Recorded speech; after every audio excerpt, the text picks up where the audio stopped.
Hey Santo, did you want to give a brief introduction about tonight's topic and get this thing going? Yeah, we can get started. Um, Actually, I think you've got more knowledge on this topic than I do. I haven't been able to follow the summit in any real detail.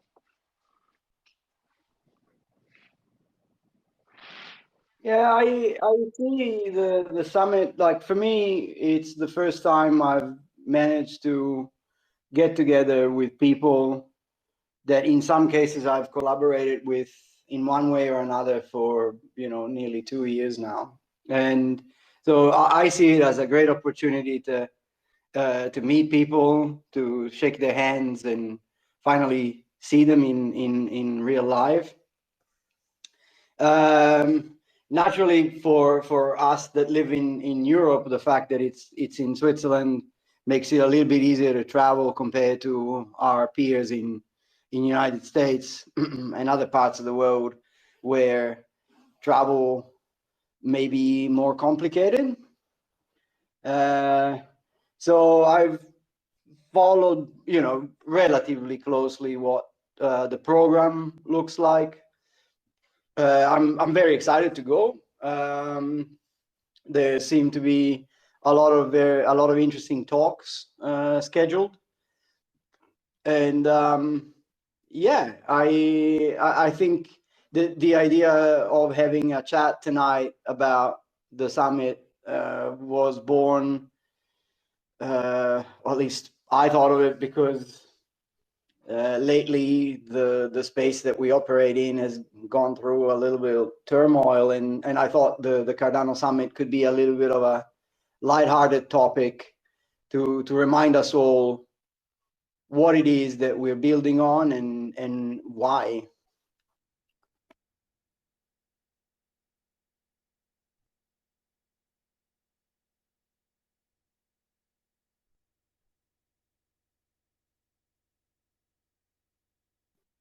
And as usual, I would like to hear other people's opinions about this. People in the audience.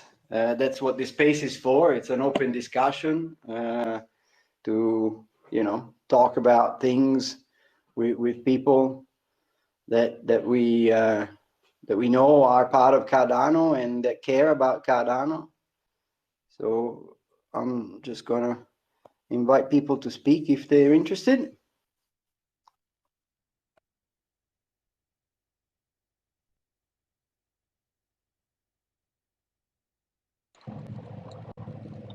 Yeah, isn't there supposed to be a big surprise announcement? Keep hearing about that. Sorry, say again, Santo? Isn't there supposed to be a big surprise announcement? Possibly. I mean, I'm, as you know, I'm not part of the Cardano Foundation, so I only know what other people have heard or seen on the various social media and whatnot.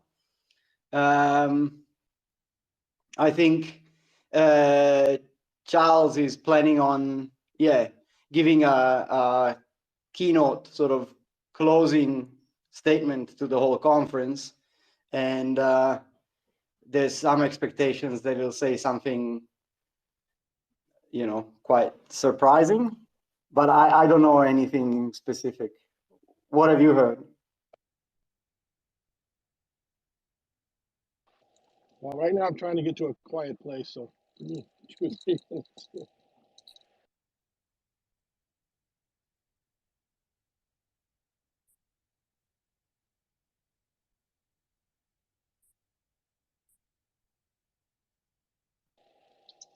I thought I saw a tweet that said something about a $4.5 million donation to um, the university out there in Edinburgh or something like that.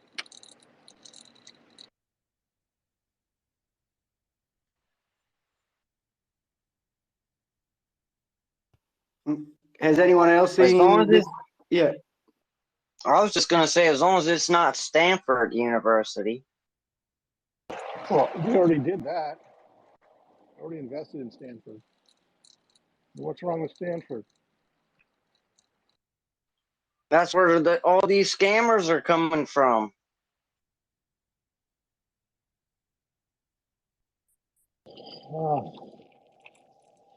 Yeah,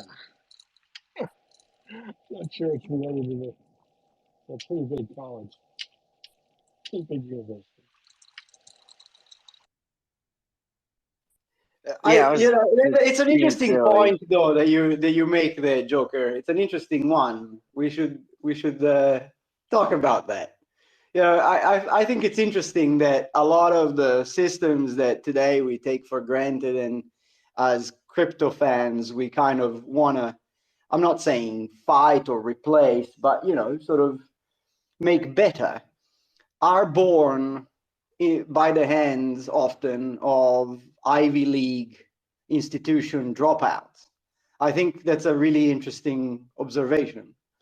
And well, we all know who you're thinking about when you said what you just said.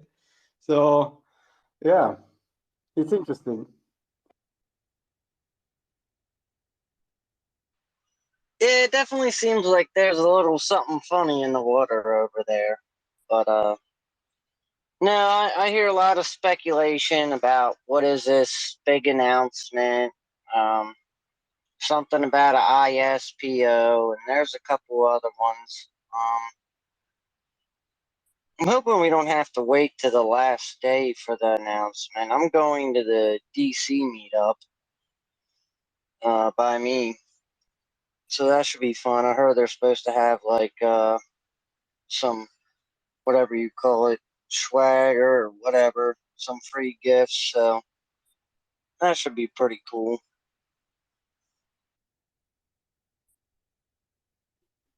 Yeah, so I haven't followed really closely the idea with the sort of community-led meetups. I was in one last year back when I lived in Australia, because there was no option for me to go to Summit then, but virtual, I guess the whole world was in the same spot, due to various lockdowns and COVID kerfuffle.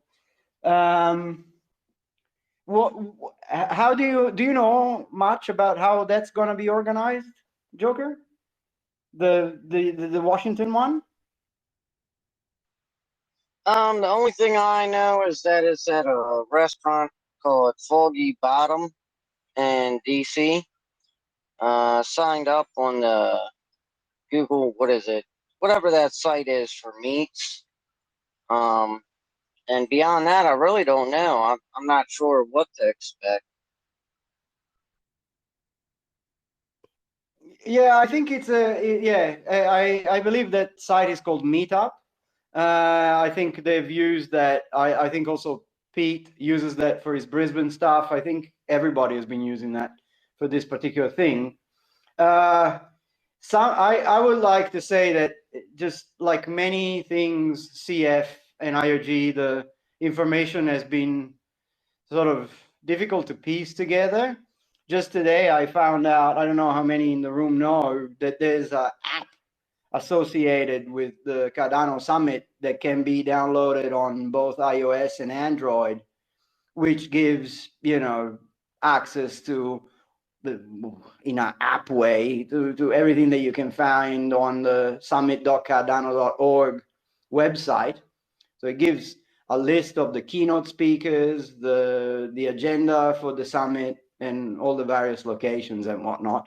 But I didn't learn about that until today, really. I don't know if it had been publicized before.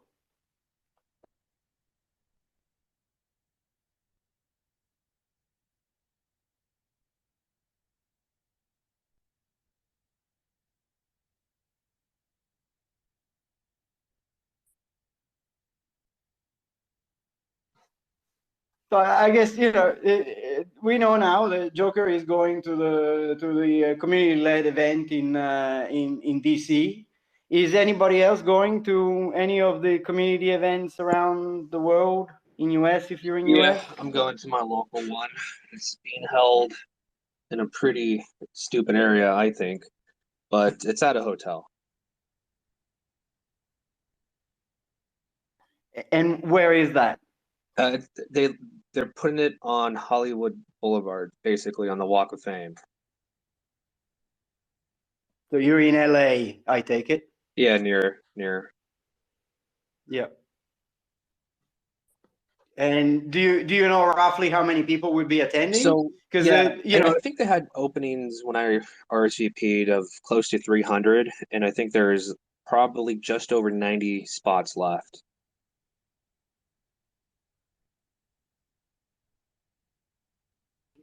those are pretty good numbers. Like last time I saw an announcement by the foundation in regards to attendance, it looked like there were going to be upwards of 3,000 people in Switzerland. That's pretty big.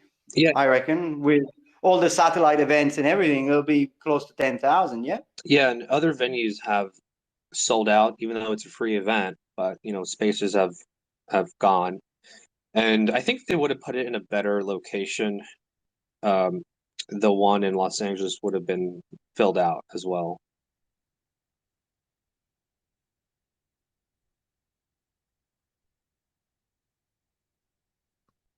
So is there a particular reason why you're going? Is there something that you look forward to, or For the you're just going NFT, to hang out? going for the NFT, and also to see people that are kind of local in the Cardano community, maybe do a little bit of networking.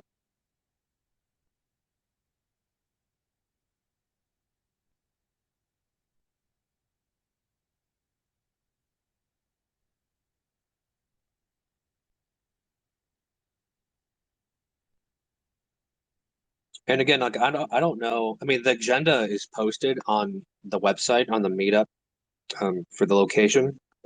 I just don't know if it's going to be mostly virtual, just they're just going to show it on a screen, or if it's going to be a combination of virtual and in-person presentations.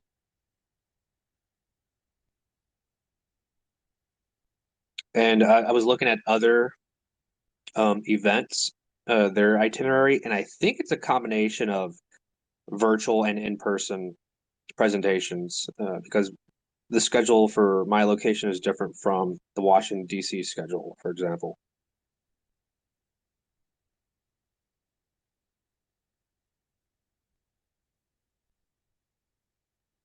Wait a minute. What'd you say about the DC one? It has a different itinerary than the Los Angeles one. What are you doing looking up my meetups itinerary, man? You snooping? No, I was looking at the different events around the world, and they all have different schedules. Yeah, I think they're all independently run groups. I know mine's on Sunday. So, is yours on Sunday or is yours on a Saturday? Mine is on the Sunday, and that was a little bit confusing to me because some are on Friday, no, some are on Saturday, Sunday, and Monday. And I was thinking, well, is it just a one-day event? What's happening here? But yeah, I guess it just depends on where you are and what day they're hosting it. It was just a one day event for the in-person at those satellite events. Yeah, it kind of threw me off at first too, but then I started thinking about it. You know, they probably got to pay for the space. Like, I imagine they probably rented that restaurant out for the day, or at least a large section of it. So it's probably not too cheap to do something like that. I don't know where that money's coming from. Whether it's just a Cardano ambassador putting it out of pocket, or it's IOG or the foundation. I think it's coming from the foundation.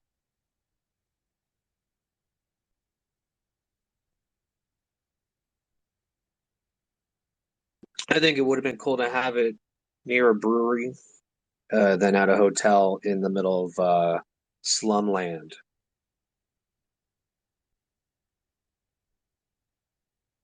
wait a minute. Hollywood Walk or whatever you just said, like where all the stars on the road is slumland. Yeah, a lot of homeless people. Depending on what part of the strip or the boulevard you walk on, is dilapidated. They really only keep the part of the Walk of Fame looking pristine that's near the Chinese Grauman, the TLC theater, and a little bit north near Houdini, the Houdini Mansion. If you go south of that, it's not kept well in good condition. And again, a lot of homeless people walking around, and it's pretty disgusting.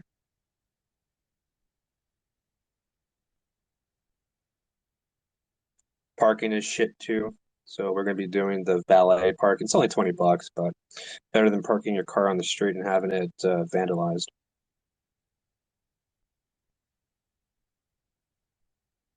Do you think it's possible that the choice of the venue was, you know, forced by the budget that was given to the organizers?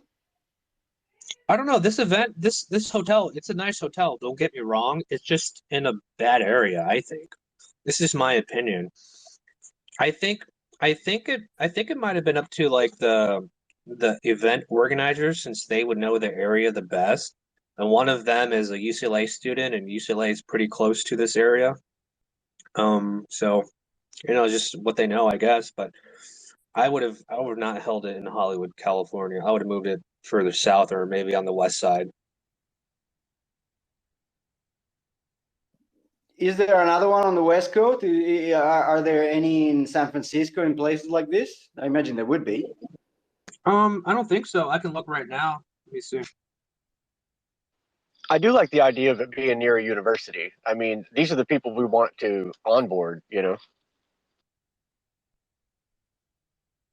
Well, I grew up in that area, so I can vouch what Argulos is talking about. You know, Yeah, Skid Row is probably not the best place for it, but It's up north from Skid Row, but it's still, I mean, the area is not a good area, I think. It's also somewhat of a tourist trap too. And yeah, I mean, it's not bad if you're going to be visiting like the big area, which is near the Chinese Grauman, but anywhere south of that is just bad.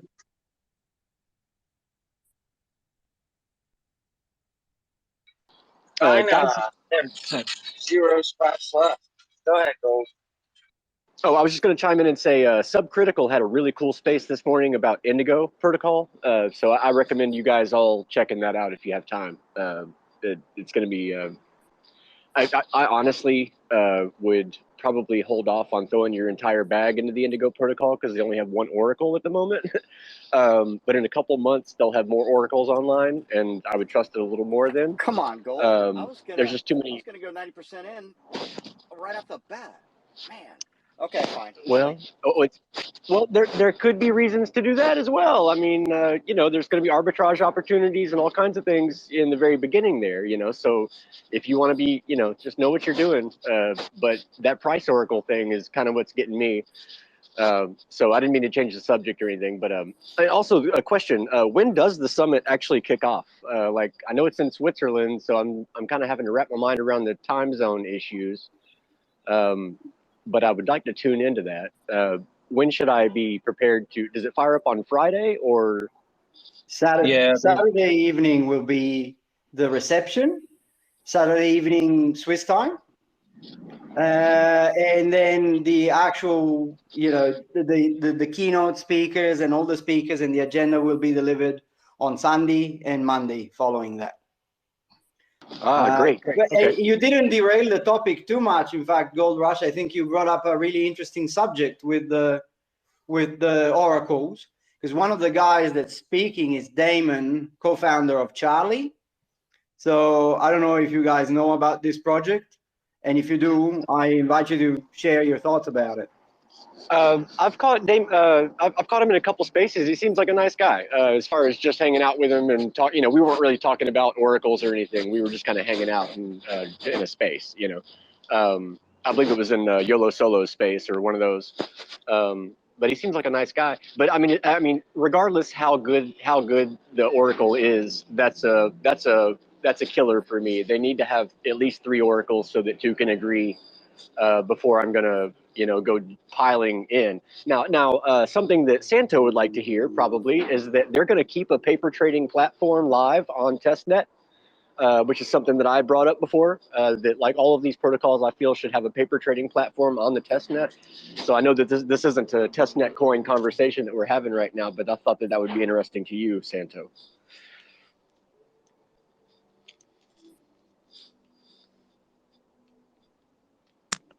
Sorry, Just going back to phone's doing some Los weird Angeles stuff. really quick. Yeah, so Los Angeles is the only one on the west coast of the United States. The next one up is in Vancouver, Canada. But there's one in Houston, so that kind of covers the east and central and west coast. What's the nearest one to Nashville? Like, is there one in Atlanta or anything like that?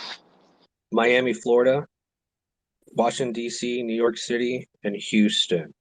Those would be your options. Is the only one that's in Canada in Vancouver? I think there's one in Toronto. That'd be better. That's only a 5-hour drive rather than a 2-day drive. You talking about meetups? There is one in Toronto. I can confirm that. Oh, there's one in Calgary. There's also one in LA as well, as far as meetups go for the summit. It'll be at I feel like which is in Hollywood. I feel like Ryan should have set one up in Nashville because he lives here. Ryan from Noom. I think it would have been cool to have like a music-oriented one here, to onboard musicians and music business people to their thing, You're hired as a marketing manager. Yeah, Toronto, Vancouver, and Calgary are the Canadian ones. So Edinburgh, when is that? That's coming up, correct? Yeah, I think so. And there will be an announcement. And I've been told, well, I know a couple things, but one of them is called Midnight. And I'm not sure exactly what that means, but it's either going to be 12. the Summit or Edinburgh. I'm not sure which, but You Midnight roll is the double word. sixes. You roll double sixes on the craps table. the double diamond spot there? Or is that a double diamond spot? I'm trying to remember. I haven't played crap.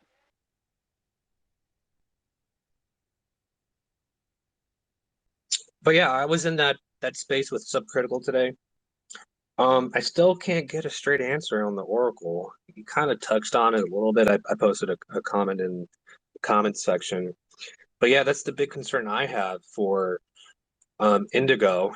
I can manage my risk appropriately. I've been on the testnet, putting some positions on. But yeah, if they just have one feed, it just depends how secure that feed is. Because like I said, there's been other protocols and other chains where their price feed just somehow gets hijacked or just fails, and then people get liquidated, no fault of their own. And so honestly, if you want to make that play, you can just do the safety pools and just wait for the Oracle to screw up, and then you harvest all that, right? I mean, so there is a way to play that. Oh yeah, no, don't get me wrong. That's my play is for other people to put positions on at 110%, and then it goes down 1% and they get liquidated, and I just get part of that liquidation. I mean, straight out of the gate, that's probably all I would be doing is participating in it was called the safety pool or whatever that's called, right? The stability pool, right? Yeah.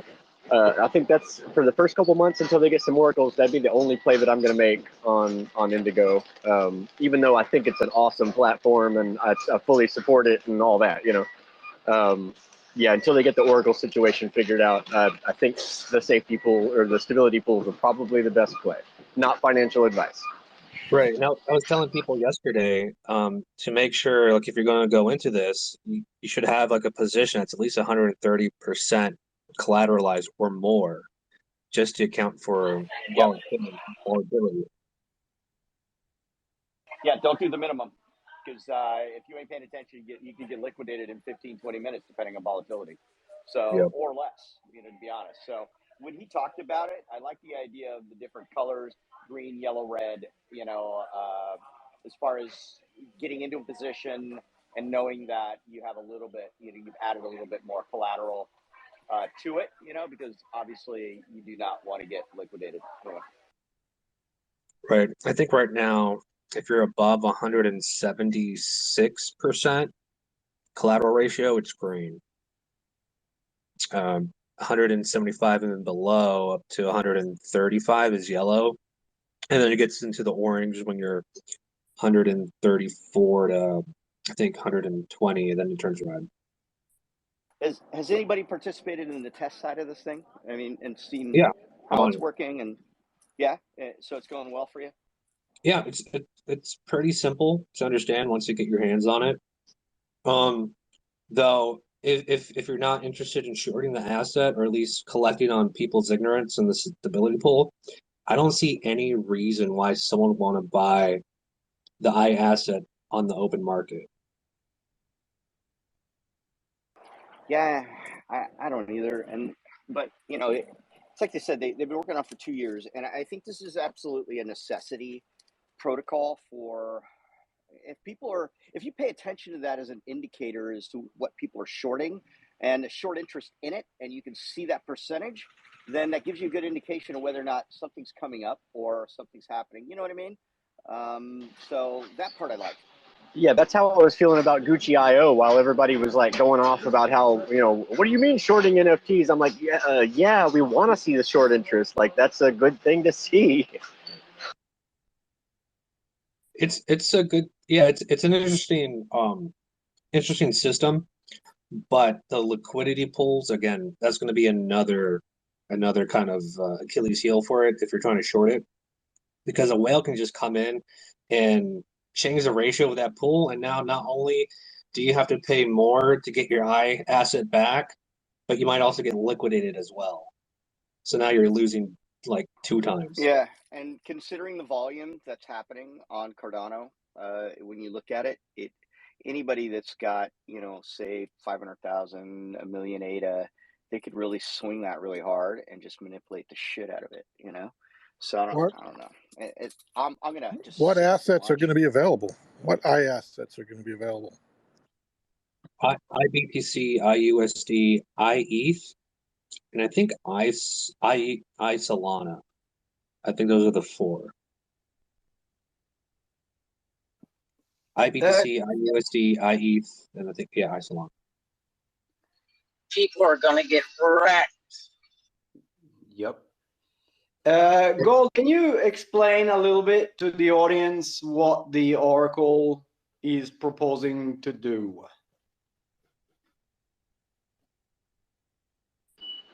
I mean, the Oracle is what's providing the price feeds for all of these synthetics. And so if anything glitches out on the Oracle, then it could easily liquidate everybody instantly, right? Yeah, but where is it getting its price information from? I would imagine centralized exchanges. But you have to pick one, right? I don't know. Maybe they have the Charlie 3 algorithm. I don't know exactly the sources, but it'll choose like 3 or 4 or 5 sources, and then I'm pretty sure it just averages the price amongst those 3 or 4 or 5 sources, and then that's the price that it gives. Technique, thanks. Do you know what the sources are off the top of your head? Well, yeah, I guess I'm assuming centralized exchanges, but also off, like, you could get the price feeds off of other blockchains and off of other dexes maybe too. So you can incorporate multiple different price feeds. I can get the price feed off of CoinMarketCap and put it in my Excel sheet and update. Right, but where does CoinMarketCap get their price feed from? Are they reading that on chain, or you know what I mean? Are they getting that from different centralized exchanges? So I think what they do is they average that price out from multiple different data points, and then that's the price that they give. Right, that's what I'm trying to kind of exemplify here. Is like where's Charlie 3 getting their feed from? Is it already averaged out and they're just feeding it through to the Oracle, or are they actually doing the work and getting it from different exchanges that then feed it into the Oracle that then averages it out? Yeah, so I'm pretty sure they have to pay money to different exchanges and things like that, and then the people who they provide that information to pay them Charlie 3 token, right? But we can look in and confirm that. But yeah, I forget fully right now. Maybe somebody should tag Charlie 3 in on the conversation, see if we can get him in here to just school us up on it. Yeah. But is anyone participating in the LBE on MinSwap? Yeah, just a little bit of ADA. I sold a bunch of NFTs that I had to afford some ADA to throw in, but it's not very much. I was thinking about going to a small position after that giant drop recently in the pool. I think just staking the Indigo, also collecting platform fees might be an interesting play if you don't want to get into the stability pool. Yeah, I think so. It's definitely a protocol that I wanted to participate in, and the LBE looked like a good place to get in. Yeah, and maybe get profitable even with a smaller investment. In the space today, did they say they're going to be paying out platform fees in ADA if you stake the Indigo token in Indy? Well, I know that the end game, like The only Indigo way token to get stakers will Indy, get platform fees, but I the don't know only about. way to get Indy token is to stake with Indy. So, like, to actually use their platform, you're not going to get any Indy token from MinSwap for like participating in the liquidity provider event. You're only going to earn Min and ADA, no Indy. Wait a minute. In the MinSwap thing, you're saying that I thought 50% of whatever you put in was going to come back to you in That's Indy. No, that's the LBE. That's different than the liquidity pool and the farming for the liquidity pool. So you have the LBE, and once you get your price discovery, right, you're going to get 50% ADA, 50% Indigo. And then after you have your Indigo, you're going to have the option to participate in the liquidity pool and farm your ND and ADA for Mint swap token and for ADA. But Indy's not going to be a reward for that guild farm. I'm sorry to be clear, but you can stake your Indy on Indigo. Yeah, no, that's what I would definitely be doing with the Indy. I'd be trying to take it and do the single-sided staking and just stake Indigo. Yeah, I wasn't talking about the liquidity pool on MinSwap.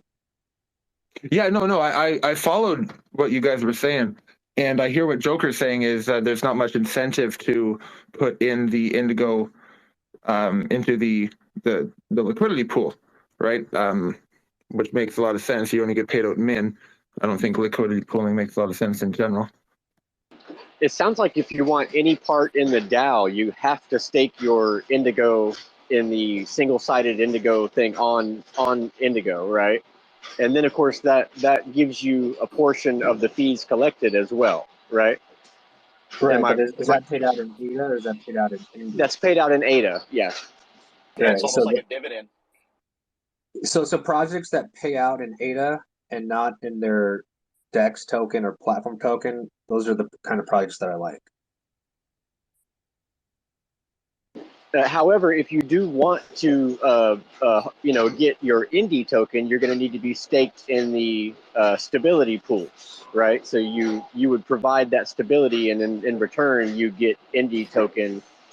For instance, you could set up a delta neutral strategy where you create an I asset and then put another I asset in the other side of the stability pool, and then, or basically put your I asset in the stability pool, I guess is what I'm trying to say, so that you're basically even Stevens on the thing, and then you just kick back and collect your Indy tokens, and then of course you would stake those Indy tokens in the DAO in the staking mechanism so that you would collect ADA. So it's a convoluted process, but you end up with a delta neutral strategy where you kick back and you have ADA flowing into your wallet. Right. You collect on the platform fees, and you're also collecting liquidations as well. Hey, so when you put a collateralized debt position up to mint some I assets, right? Um, fuck, I just hit a bong hit and I forget where I was going with this. Oh yeah. It's staked, right? It's staked to whatever pool you choose. That's correct. Yes. How they described it is it's basically UTXO in your wallet. So Yeah, that's good news. they're using your stake ID. So I mean, technically the ADA is out of your wallet, but they're associated to your stake ID so that you're still collecting ADA rewards every 5 days. And all the ISPOs that you might be in. Yeah, Well, yeah. I think so. And So here's what I'm saying, right? So this method kills the kind of popularity contest of, hey, we're gonna choose one ISPO from this list. There's no need for that now. Thank God. Yeah, no, thank God. So here it lets people do a custom strategy. So here's what I'm saying is you find some good ISPOs, then you go into Indigo, and if you know that ADA it's nice and locked up, you just want your rewards on it. You know what I mean? You put it away, and then you just mint out the safest amount of I assets that you can, right? Like with as minimal risk of being liquidated to zero risk if possible. Like let's say it's only for 100 ADA, like let's say you only get like, I don't know, like $10 or $20 or something. That's still a free 10, $20 because you're happy with your ISPO benefits, right? Then you can take that $10 and put it in a liquid or something. Actually, that's actually a good question because the ISPO looks at your wallet, and this ADA is not in your wallet. It's just using your stake ID. So it's still staked to the pool, but it's not in your wallet. Yeah, you have to How make do sure they that you achieve that? Like how do you achieve the staking of ADA that is not in your wallet, right? I think they just create a Franken address with the smart contract. Right. What worries me about what you guys have been discussing for a few minutes now is the notion that these assets, as you describe them, are, I think someone brought the name up, synthetic.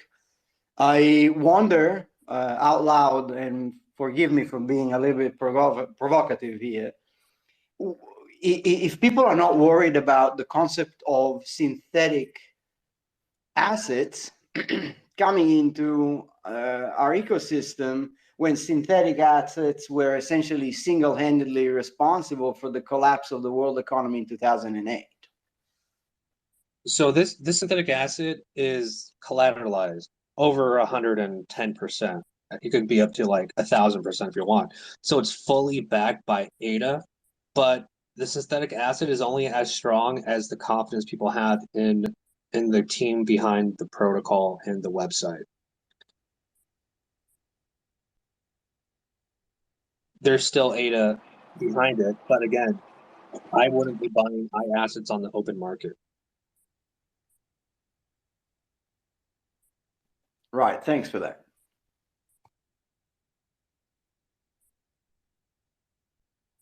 So you're taking on additional risk if you, let's say, go on min swapping, you wanted to buy IBTC, right? You swapped your ADA for IBTC.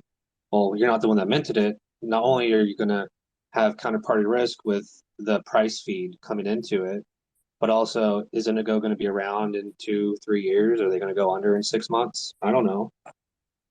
But if I minted that I asset, I can always pull out my ADA. Yeah, exactly. If you mint an I asset, then you can swap it for ADA, right? And then you can do something else with it. I was saying like you can burn those tokens and pull out your ADA that's been used as collateral.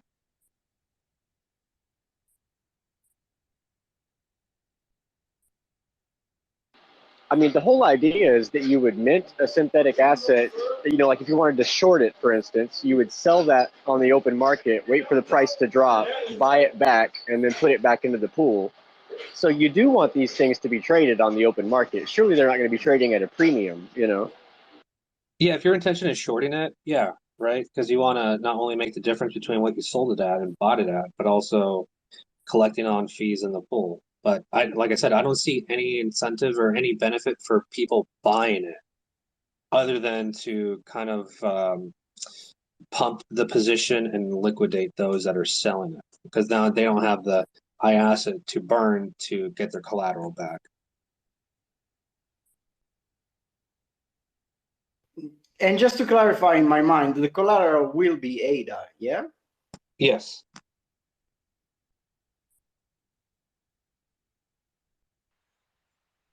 Yeah, but the person, like, let's say somebody mints, you know, IBTC. They take it, they put it on the DEX, they sell it. Now, you, Rabbit, you buy that. Now, if the original person that minted that gets liquidated, like, that's no risk to you. You can still take that IBTC, sell it on a DEX, take it back to Indigo, whatever. Like, it doesn't affect you because they have something there for people to come in and profit from others being liquidated. Right. That's But the the point stability of, pool. are they going to be there in 2 years? That, I mean, that's a valid point. Well, besides, I've had to put up my ADA in collateral, don't I? I have to do that. Yes. Yeah. And the description that was given earlier that I still don't understand is how my collateralized ADA that is no longer in my wallet can still be staked to my pool of choice. I don't understand that. Via your staking. They just use your stake key. Okay.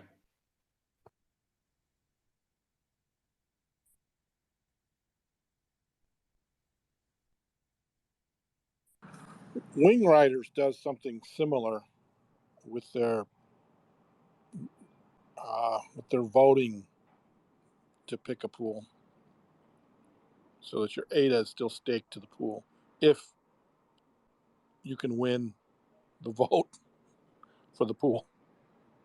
Oh, does anyone know if you buy an I asset on the market, let's say you swap your ADA for IBTC, can you stake that without providing collateral to the system and to the stability pool? Run that back. Say that one more time. Can you buy the I asset on the open market and then go back to Indigo and stake it in the stability pool without that person providing collateral? Yeah, if you buy it on the open market, yeah, you can go back and put it in the stability pool. Yeah. Yes. Because that's how you would create the delta neutral strategy, right? You would have the ADA collateral on one side, you would mint the I asset, you would stick it in the stability pool on the other side. So you just in just the same way, you could go and buy it on the open market rather than minting it, and then stick that in the stability pool. So yes, and then I guess the idea is that the Indigo that you would be receiving from that would offset any premium that you did pay on the open market for it. I mean, I don't know. You know, it's a lot to wrap your mind around. Yeah. And then how much Indigo are you going to be getting and all of that, you know, so there's a lot of variables there. Yeah, so that'd be actually the only use for buying IBTC, because you definitely, I don't think you want to hodl it like you would with Bitcoin.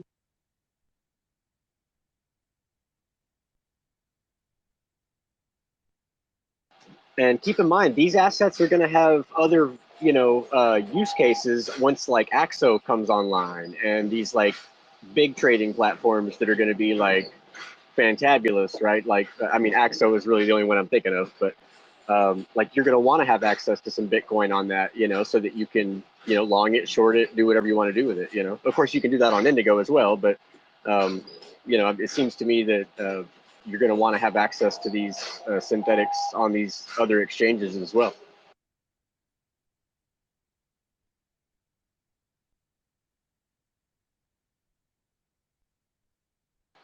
I mean, you're definitely going to want the stables, you know, the USD, you know, you're definitely going to want to be able to stable up. That's going to change the whole paradigm, like on Cardano. Just being able to stable up, and you know, when the market's going down, you can go to a safety zone, you know. Ooh, not with IUSD. you're going to get liquidated. I want to make my own synthetic. Can I do that? You have to have an Oracle feed for it. So I mean, depending on what you, yeah, I mean, the DAO decides. The DAO is going to decide. I want to make a synthetic for a bottle of wine, and I can. It's not crypto, but I can give you an Oracle for the price of the bottle of wine. There's lots of them. Yeah, and I think this is interesting. It's kind of looping back into what we started this conversation with, the oracles, right? How do we get to the oracles? We got to oracles with Charlie attending Cardano Summit and delivering a talk. I followed your suggestion, Gold, and tried to invite them on to speak here about oracles.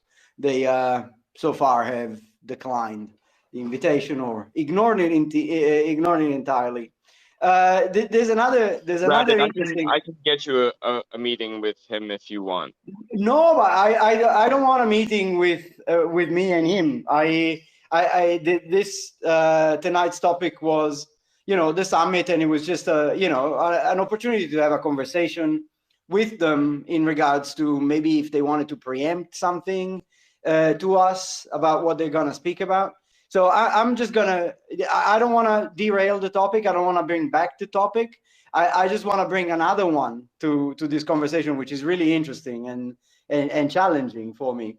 Another one that's probably going to be big at Cardano Summit in a couple of days is self-sovereign identity. So maybe that's another thing that people in the audience tonight want to think about, want to talk about. Now we've discussed oracles, we've discussed what they can do, and how they can be beneficial to people that want to participate in Cardano in different ways than what they normally do. Can self-sovereign identity also do that?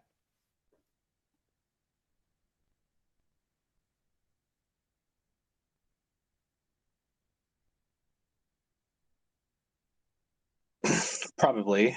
I'm not a big fan of self-sovereign identity as it's being talked about right now. I like the idea of controlling my information, but I mean, you're still gonna have to depend on people to verify that, and that might be a avenue of gatekeeping. Yeah, I agree. I'm also a big fan of the idea. One of the projects that I had in mind when I mentioned this, obviously, it's Cardano Summit related.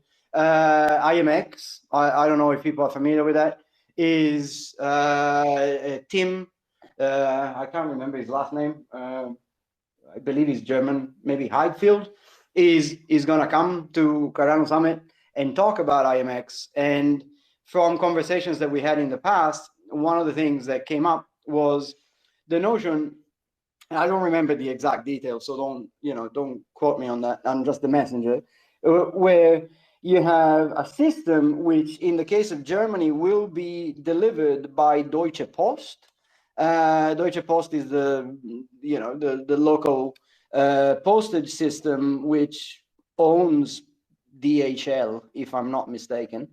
And what they'll do is provide booths and places for people to record their own biometric data to then create an identity token, if you will, that is entirely yours. I think, in some jurisdictions, even places where we take a lot of things for granted, that's a game changer. I can tell you for personal experience that verifying my identity when I lived in Australia as an Australian citizen and an Italian citizen was super easy. But not all jurisdictions are like that. Now I'm back in Italy as an Italian citizen, and I have to deal with layers over layers over layers over layers of bureaucracy just to prove that I am who I say I am. And I have to rely on multiple third parties to do so. So if I can do away with all that, you've got my attention.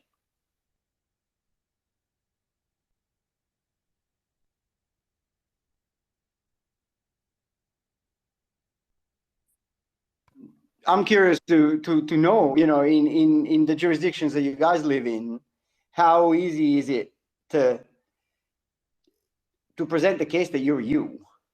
Is it easy? Do you have to deal with federal level, state level, city level? Is it complicated? Is it easy? Is it a walk in the park? Or is it challenging? Does it slow you down? Okay, so let's go with the Birth hypothetical. certificate, social security card, you're good to go. Right. So if you don't have any of those documents, how do you? He's talking about you. Look at you. Sorry, guys. So if you don't have any of those documents, how do you prove who you are? It would start with you would go to the Social Security Administration, apply for your Social Security card. You know, you're going to need a copy of your birth certificate. You would get that from the city where you were born, right? So you have to interact with the city, and then you have to interact with the federal government. You know, yeah, it's kind of a pain in the ass if you've lost all of your documentation to reaffirm that you know, and to get everything to the point that you get your driver's license back and all that stuff. It's a real pain in the butt. But yeah, it's mostly just the city. You have to interact with the county, I guess, and then the federal government to get your Social Security card. But how often are people going through that these days? Like maybe my grandparents, right? If they didn't have a birth certificate, that might be difficult. But for people born at least in the 80s and onwards, like they pretty much have all their identification. And there might be an issue with, you know, an act of God or something where their house burns down and there's a flood and they lose all types of identification. So, I mean, I think it's just rare these days. You're not going to have like two pieces of identification to say who you are, at least in the U.S. Yeah, and that's assuming. Sorry to butt in, but that's assuming that the systems that provide you that identity proof exist and they're easy accessible. We assume as Westerners that that's true everywhere, but that's not true everywhere. So in some places, the systems that we take for granted that you just mentioned, federal government, state government, might not be able to do what we take for granted that they do. And we also, you know, get a bit, maybe a bit of an easy fit when they're slow and cumbersome to deal with. But at least they exist. And so in my view, self-sovereign identity can do wonders in places where the systems that we take for granted don't exist. Yeah, I mean, I know there's parts of the world where the governments, like, they either fail or they're corrupt in ways that, you know, if they have documents that prove who you are, they may not provide them or they may destroy them. And so, like, there is definitely a need for people to have a way to prove outside of governments who they are. And so that's where the self-sovereign identity, I know, is going to be big. Here in the United States, generally, it's not a problem, but you know, we're not, you know, all the other places in the world that do have this problem, and it could potentially become a problem at some point in our future. I mean, there's no government certain for throughout all history. There's always a chance that they will come to an end or fail, and then all of that could be lost. So, I mean, that's kind of my thoughts. Yeah, and I think I would like to further to your thoughts, which are very insightful. It's not the death of government that spooks me at the time right now, but it's the idea that I have to rely on a third party. Like, this is a general notion for me, that I have to rely on a third party, government, let's call it government for the sake of this conversation, to prove that I am me. Like, to me, that when you think about it in those terms, to me, that's an absurdity, right? We've come to accept it. It works for us in this room at the moment. But in maybe the not so distant future, which you hypothesize, where, you know, governments may fall or disband or, you know, change structure, I'm still me, right? So if we can accept the idea that I go to an airport, I get my retina scanned, my fingerprints taken, and whatnot to board an airplane, then can I be the owner of those data? And let me add another layer of my thought process to this. Like those data, if I trust my government, which I'm going to say outright, I don't, I need to trust them with the safety of those data.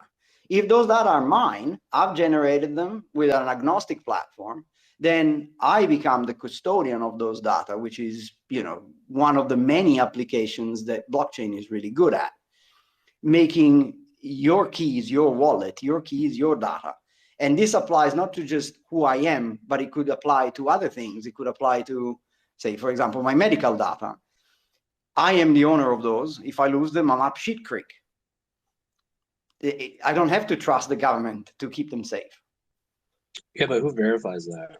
Obviously, like you can, I think with this self-sovereign identity, anyone can just create whatever identity they want, but whatever expertise they have. But who's going to verify that? Give it, you know, the social credit that it would need to, for others to also accept that self-sovereign identity. Yeah, that's a fair enough thought. I agree with that. But let me say that if I can say that my identity has been created with my fingerprints, my retina, then, well, I don't know. How else would you be able, how would you be able to fake that? Well, I mean, it could be someone else's fingerprints or retina that you're claiming to be yours, right? If there's no one there to see you take it and give it the sign off of approval that, yes, this is this person, right? Who's going to be the first one to take that risk? I guess that's one of the many reasons why IMX have decided to use Deutsche Post as the provider of the infrastructure to do this. Because I mean, this is a very deep conversation that we might be getting into, because that applies to, for example, even your ability to vote, right? In countries in Europe, in US, in Australia, in some parts of Southeast Asia, you go to vote. Your vote is private, so you go in a booth and cast your vote. But there is someone who has taken your, I don't know, driver's license or identity card and registered it as you having the right to vote, and you present it at the booth to vote, right? Nobody is looking at what you're voting, but they can acknowledge that you've come around. So the process is not dissimilar in this case. You walk into a Deutsche Post shop, they know it's you, and you use maybe old style identity verification. They go like, oh, okay, yeah, use that booth. And then what happens in that booth, you're right there, is up to you. You could have somebody's hand cut off and stuck in your pocket and pretend to be somebody else. Although there are sophisticated identity stuff that actually can read the pulse, of your finger. So I mean, a lot of this can be resolved, and even if you fake it in the initial creating of the ID, if every time when you go to use some service that especially if you're getting into services that require high assurance that you are who you say you are, they may require you to represent your finger or retina or whatever to show that it matches your presented ID. So I mean, I think there's ways to work around this where we can have more certainty that you are who you say you are through that at time of use of a service that they're also checking that it matches your ID that you're presenting. Right. I think there could be centralized, trusted providers of that service that do verify that data without them collecting that information. So that way it's not stored in their database, it's kind of stored on chain, and you're basically the key that unlocks that information whenever you want to share it to anybody. It reminds me of our notary service in the United States. Exactly. Yeah, exactly. And this is exactly what IMX have been proposing, right? And I might remind the people that just joined this conversation in the audience why we got here. We were taking inspiration for our discussions from the people that will be presenting information about their projects at Cardano Summit. IMX is just one of them. And when you speak of trusted providers, I think in Germany, for example, I'm not German, but in Germany, Deutsche Post is one of those trusted authorities, and I guess that's why they decided to go with them. We'll provide you kind of the hardware to do your biometric stuff, to create your digital identity. We won't be storing those data, as you guys said, and you will be able to use that identity as you see fit. I think that's a really interesting thing to bring to Cardano, right? It fits, in my opinion, with what Cardano's mission has been since 2017. And I see, for example, in Italy here, there's a plethora, but there's like 7 different providers that you can get a digital identity from, and they're all trusted providers. I'm sure they're making a buck out of it. I can also say that the digital identity that I've got in here, I have to trust a third party to keep safe. It's old school stuff, where I have to have a username and password. And I can also say that it was generated for the sole purpose of interacting with government. And in 9 out of 10 cases, when I try to use it to interact with government, it fails, as in it gives me a 404 error. So it's it's not a very good experience.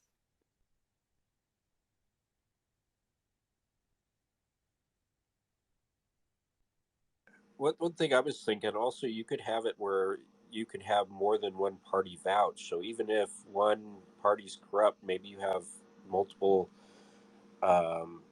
people that can verify this. Just like we have, all sorts of, what I want to say, your people that kind of verify that you signed a document, which I can't think of their names right now, even though we just talked about it. But yeah, like it's a maybe the government provides a service where they verify your ID, but maybe there's private companies that do it, or private Notary. individuals also. I don't know what your thoughts are on that, on maybe decentralizing the ID verification so that it more than one party participates and verifies. So you could have like 3 parties that all verify that you are who you say you are, and the more parties that you have verify, it creates a higher level of trust. So I don't know. Any thoughts?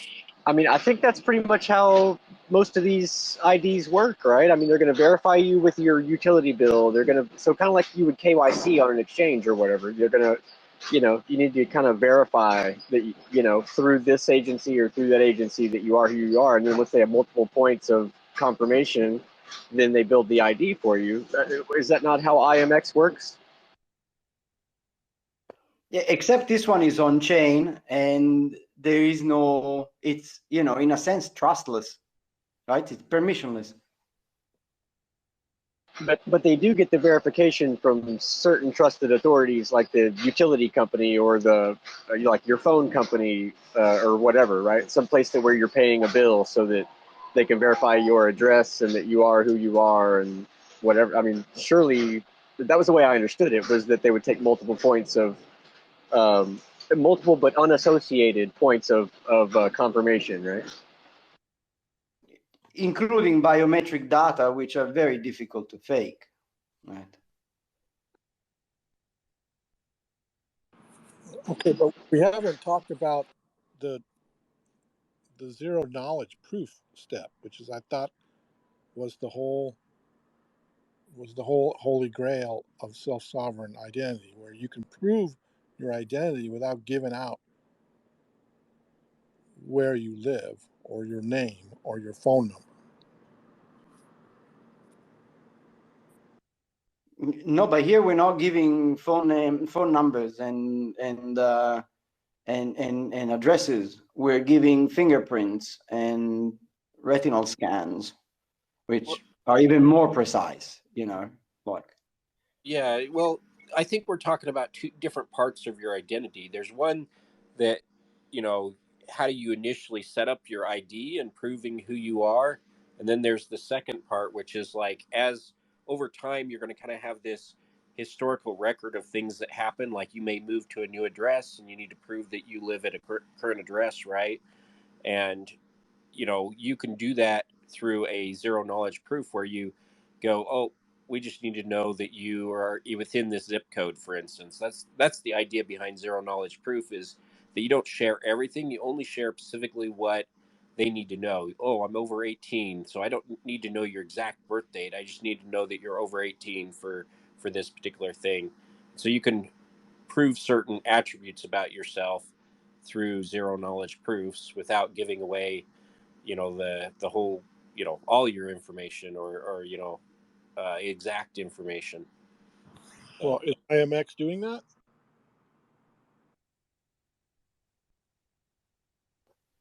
I'm not sure. Because I heard zero knowledge proof was extremely compute intensive. Yeah, it seems to me Yeah, that they're not going to be able to. when you create the ID, you would want to give as much substantiated proof as possible. But when you use the ID, you're not turning all of that information over to the third party, right? The party where you're trying to prove your identity using the ID. That just is a hash. Yeah. No, I get all that, but I've heard it's really complicated, and the technology's not quite here yet.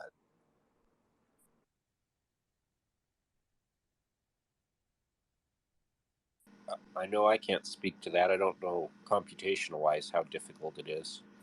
I do know that that's constantly improving, and so maybe this will become a trivial thing in the future, even if it's difficult now.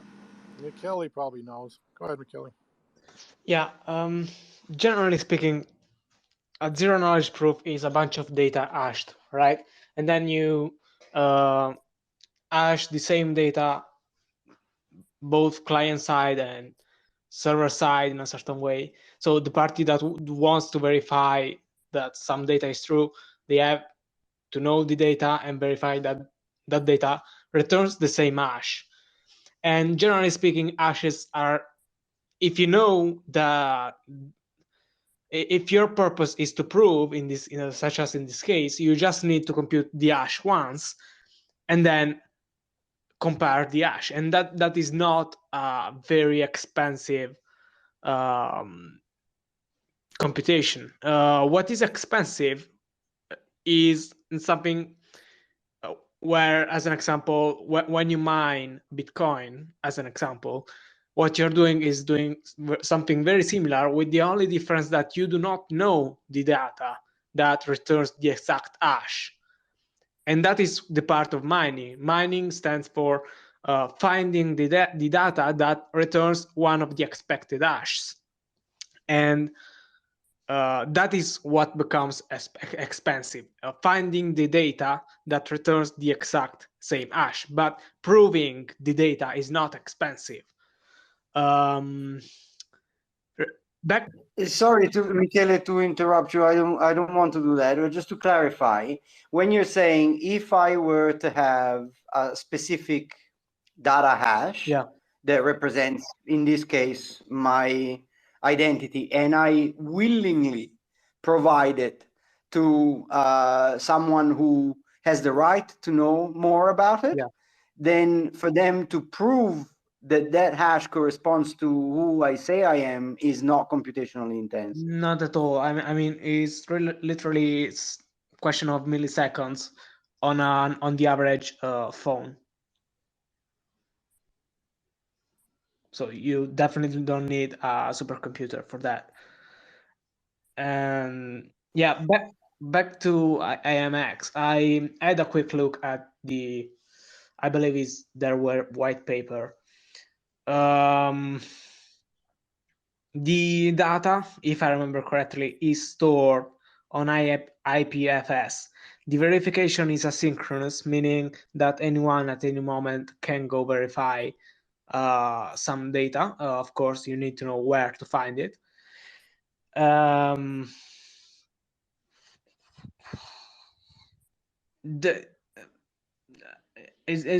was something that I don't remember exactly in this moment that wasn't convincing me, really. and that was probably having to rely to there is still the part of relying on kind of trusted parties, even if the trusted parties should have been this is what I remember. I say it again. I'm going by memory. I do not have the white paper in front of me right now, but by memory I remember there are some trusted parties, even if these trusted parties are more accessible to set up, so we're not trusting single entities, but still there is some trust put somewhere that wasn't convincing me. I should take it again, so I don't just talk about things that I'm not really sure about. Well, why is this? If it's easy to compute, why aren't we doing it? What's in the way? Probably hosting the data, who verifies the data goes on chain. I could think of a few more as well. Yeah, there is a lot more of just computing the hash. You need, I mean, it's very likely that they are doing exactly this if they are doing it properly with the trusted parties. The problem is where the data is, right? When we say the data, we have to trust someone. Is because your data is stored. In the case of the government, since it was the example of before, in the case of the government, saying, hey, look, Michele is effectively Michele. The government has a database that stores the data that needs to be hashed. And so when Michele wants to say, hey, I'm Michele, the commerciant goes there to their database, basically, ask for the data of Michele, and then they return the hash. All right. And then it compares with the hash that I say it's mine. And it says, all right, they look fine. But the data is the trusted party here is the one holding the data. That is the difficulty. It's not computing the hash.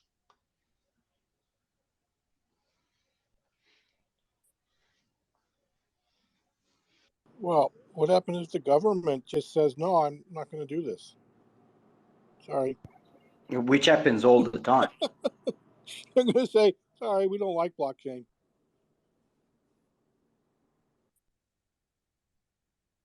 Well, the government or anyone else might say that.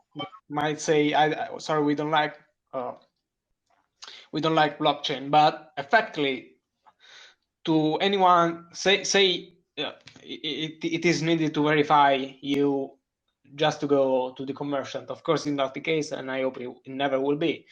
But say it was the case, and so the commerciant is the party interested in verifying that you're actually who you say you are. From the commercial point of view, it doesn't really change as much if who provides the data is a blockchain or is the state, as long as, of course, the data is reliable.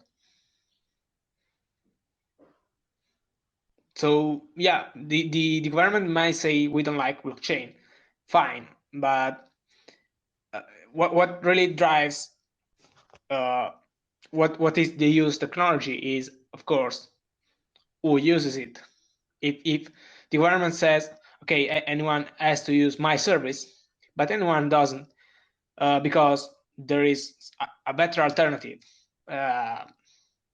Government can say what he wants to do, but whatever he wants. But at the yeah, but if we're reliant on the government database, and the government says we're not going to let you use it unless you're using our system or our wallet or our technology. We create our own. I believe that's for dictatorship, right? Okay, so then I and that's precisely what we're talking about. How can we do away with, the need for third-party government to prove who we are? That's the idea. I get it, but it's the same argument. You create a new trusted system, right? So you have a new trusted party, I know, but and the it's people that are chicken already and in the egg. Okay, so system. then you go somewhere that needs your ID, and they say no, we want a state ID. Sorry, we don't accept that one. You go to somewhere else. Okay, so we're going to create our own island somewhere with our own little blockchain and our Yeah, our it's own a vendors. dueling That's economy. exactly what we're doing, Santo. That's exactly what we're already doing. Okay, you mean like Gilligan's Island? I just want to point Isn't out, that though, what crypto is? keep in mind, this technology isn't necessarily being developed for you and I here in a Western country where we have all of these things that, you know, these governments that we can actually somewhat kind of rely on to verify our identities and things like that. This technology is being made for school kids in Africa that live in a village where there are no records of their existence, period, because I mean, everybody in the village knows the kid. They go to school with him. They're his teachers. They know he exists, you know. And we're just trying to verify that the kid is actually getting an education and passing his tests and actually graduating high school. And these are the people in his local community that are literally verifying this, his teachers, his principals, his parents. These people, these trusted authorities around this person know that he exists. You know, and so that's who this is really being created to help, or the people outside of society, outside of the system that we would consider to be like. So I mean, it's, you know, so to think that you're falling back on the government to verify your identity, da da da da. Well, that's not a luxury that some people in the world have, right? They don't have that luxury of being on record. They were just birthed somewhere in a village where there was no record of their birth. I mean, I mean, there are people on Earth all over the place that have that situation. There, people in the Philippines that I've met were just born. They were just born at the home and they're raised that way. And like, you know, now it's time for them to go out and get a job. They have no ID. There's literally no evidence that they exist. You know, so I mean, like that really does exist out there in the world. So I mean, this solution is made for those people. You know. Yeah, well, that's fine. Then are we all moving? Are we all going to move to Africa? I mean, that. Now there may be some instances where it would Yeah, behoove you buying the people plane like us to ticket? have that.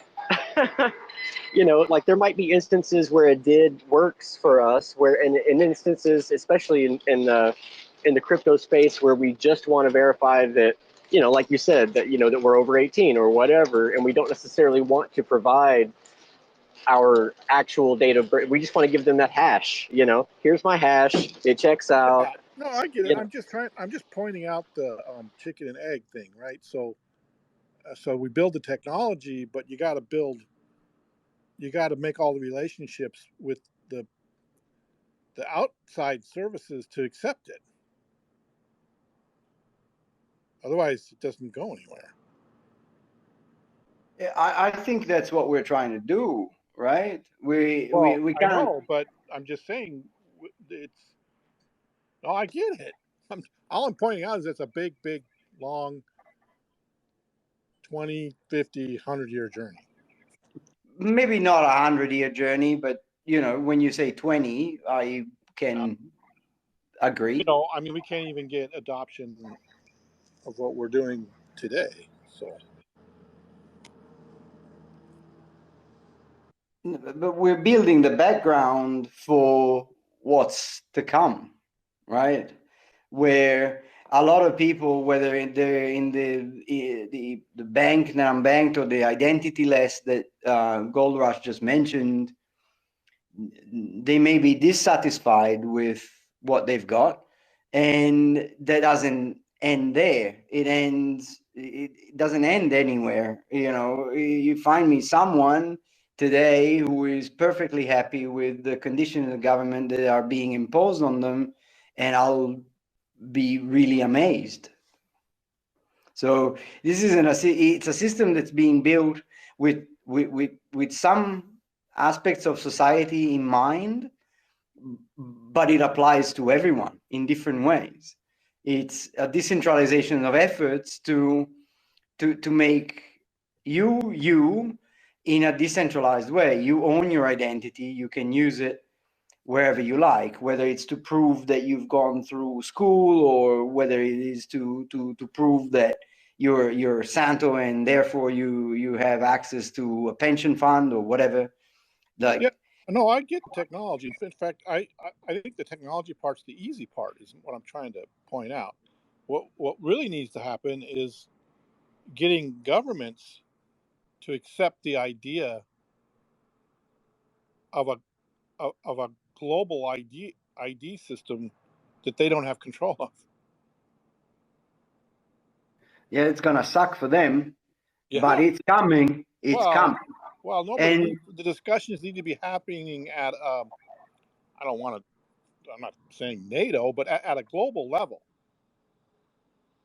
yeah, but You know, governments worldwide have been trying to stifle this innovation, whether it's identity or financial freedom, yeah, for that's my years point. now. That's my point. Yeah, well, fuck them. Well, okay, I get it. It's Hey, I kind of have an idea how this is going to Yeah, play out. they have, and look how big it's gotten. Like, stop for a second and think, like, from day one when the Genesis block on Bitcoin was minted till currently today, we always end up in right? the same conversation, anarchy. Well, I have an idea here of how this is going to be Revolution. adopted. Okay, right now we're giving these people economic empowerment. So once they've got a pocket full of money, we're going to be really, really interested in getting that money from them, right? Once they're more economically empowered, these digital IDs are going to be very freaking relevant, right? Because now these people have money that they want to throw around. And so we're going to be paying a hell of a lot more attention to these people who have now got an education through this system and been empowered economically, and they have banking systems that they didn't have before, and now they have this. This is like the over the rainbow, like the best case scenario, right? But the way it's going to happen is once they have more economic empowerment and they have this money to throw around, you can bet that those third parties will just jump right on in line because say you got a kid that's studying computer programming right now in Africa. He grows up to be an adult and he wants to come get a job in the United States. Well, that employer that wants to hire that guy that has that special talent, they're going to find a way to make that work. You know what I mean? Like so there's going to be pressure from there's going to be economic pressure to make it happen, right? So, but first these kids need to grow up. Like, so you gotta give the people the identities. You got to give them the economic empowerment. Once they have the money in their pocket, then all the systems have to fall in line because we want that money. We want them to invest that money. We want them to become a part of the world that we live in, right? And so I think that that's how the push will happen. So yeah, it'll be probably a 20-year thing. I'd say 20 years. Yeah, and to add to that, I think that's really thought-provoking. You have the notion that these people that are in power and up the top that nobody likes, we call them leaders. They're not. So it follows in what you just said, Gold. They are followers, right? And what do they follow? What you just mentioned is probably they follow where the economic power is, right? And the blockchains, in many ways, erode, they don't take away, but they erode the economic power of the centralized systems. A little bit at a time, It's not change, it happens overnight. But that's the end game, right? That's the strategic end game, to give power to the masses. So it's a grassroots change that we're looking for. Why do we always have to pick the applications that are so controversial first? So first we try to do money and currency. Then we try to we're doing it backwards. Do the simple ones that can be adopted. Do just simple anything. Product tracing, like you're working on, Steph. I mean, that just simple stuff first. That Right. we know we're not going to get resistance on. Got to Well, slowly because they're going to know what you're doing. Well, that doesn't matter. You're going to get resistance. No, but you get adoption. But easier. That's the boring part, though. Well, got to start with the pinky first. Well, I agree with Chris. I mean, because this way you don't get government to where they're threatened, right? Because ultimately, if we're how are you going to monetize that? Oh, it's Well, easy. they're going to It's monetize it, no easy. problem. They're going to do that Oh with yeah, Georgia with the wine industry right now. That's yeah. already in works. So, and there's going to be other use cases for it, obviously, but at least we're in testing now with this stuff. And if it produces fruit, believe me, everybody else will jump on it as well. You know, so just the counterfeiting alone on wine is fucking stupid. The amount of money they'll save. You know, so it's a money thing for sure.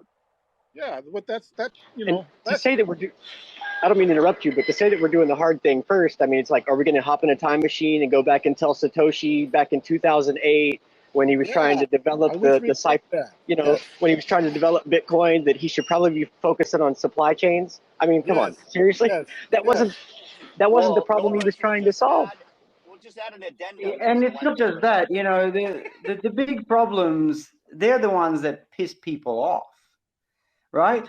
There's a lot of pissed off people on the planet, and some of them are paying attention to what is actually that they're pissed off Yep, about.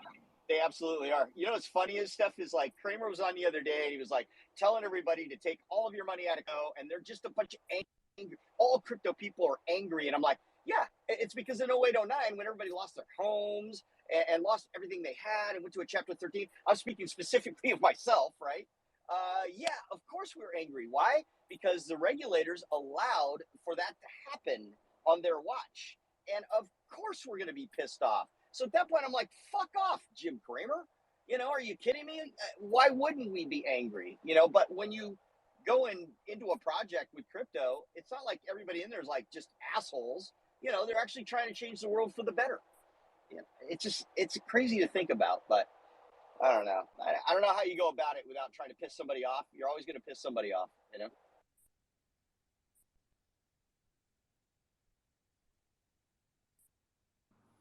Okay, so what do I change the title to now? What are we talking about?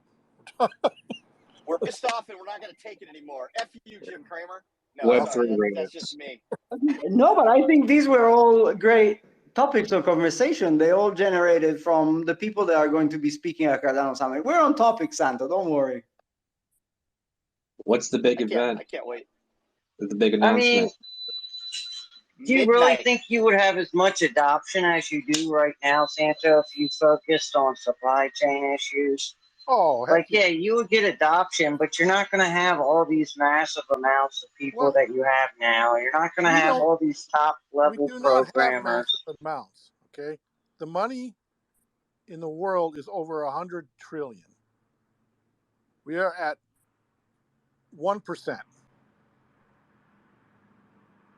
trying to do digital money. And what do you think that 1% would be if you took this other stuff out of it? I could easily get to supply chain. You could get 10% of supply chain applications with blockchain technology. Can you A imagine lot how much faster money than it money. is just in that? I mean, come on. It's crazy to think about the amount of money Just that's track, just in just track supply the chain. ships. Just track the ships running around the ocean. Trains, all of this All of stuff, it. trucks. So I there's mean, a company geez. called Palantir that does supply chain analytics or the supply service. Their goal, I've seen their videos, is that if you're like a box company, you can see the inventory of the company's supplies, like the material to build your boxes.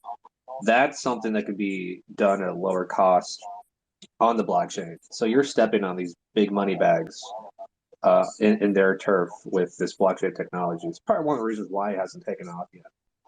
Well, yeah, you're going to have the same thing, but at least you're dealing with supply chain, not the government, right? You're dealing with distributors and wholesalers and leaders in the box industry, right?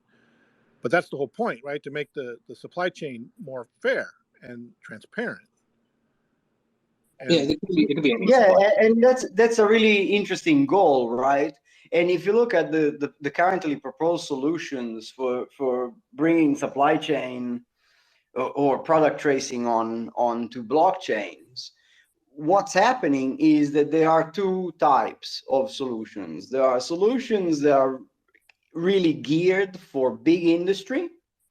So there are platforms that cost money. They're essentially private blockchains in a way, like the one that Walmart has, or there are solutions that are geared specifically to products that they have in mind, like the ones that you've mentioned 5 seconds ago, wines, right? They are not product agnostic. They target a specific product, a specific industry, and they go like, oh, we can do this for you. We can give you a, you know, RFID code. We can give you a QR code, but they're not user friendly. They are expensive. They cost money. Michele and I know this well. Making a solution for everyone to use is not an easy task. And when I say everyone, I mean everyone, literally. From someone who makes, I don't know, tables to someone who makes wine, cheese, beer, whatever.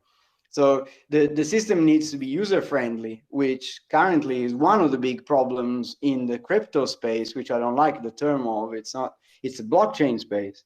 The learning curve to get in is really steep. So if I go to mom and pop producers saying, oh, look, you can put your beautiful product, which is, you know, organically farmed and for the consumer and 0 kilometer distributed on the blockchain, they look at me and they go like, blockchain? What's blockchain?